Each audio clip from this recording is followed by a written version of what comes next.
জনগণের তো একটা হচ্ছে জনগণের প্রতিনিধিত্ব, ওখানে আপনি আসলে জনগণকে রাখতে পারবেন, সব দলকে রাখতে পারবেন, কিন্তু যেটা আপনিও জানেন, আপনিও বুঝেন যে আসলে সাংবাদিকরা দুই ভাগে ভাগ হওয়া, ব্যুরোক্রেসি দুই ভাগে ভাগ হওয়া। এখানে আসলে গণ অধিকার পরিষদের দুইজন সচিব নাই, you know it better than me, বা এনসিপিরও নাই, ঠিক আছে।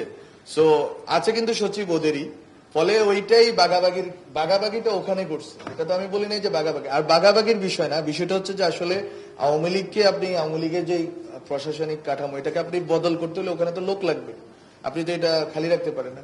ফলে এটা হয়েছে এরকম যে এটা যে স্পষ্টভাবে যে এই দুই দলে ভাগ হয়েছে এরকম না, আরো অন্যান্য দলের সুবিধা পাইছে, হ্যাঁ, বিভিন্ন মন্ত্রণালয় থেকে।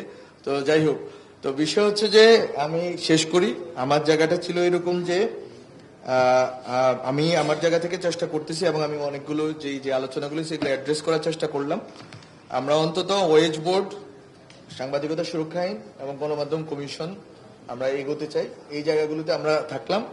আর মিডিয়াগুলো যে কোড অফ কন্ডাক্ট করবে, এটা আমরা চাই যে এটা নভেম্বরের ভিতরে বাস্তবায়ন, মানে এটা চলে আসুক সামনে, জনগণের সামনে, এবং এটা বাস্তবায়িত হওয়া শুরু হোক। এক দুইটা হাউসে না, যেটা হয় যে একটু এলিট হাউসগুলোতে একটা দুইটা হাউসে হয়, বরং আমি মনে করি যে এমন ভাবে হোক যাতে হচ্ছে যে অন্যান্য হাউসগুলো এটা পালন করতে পারে।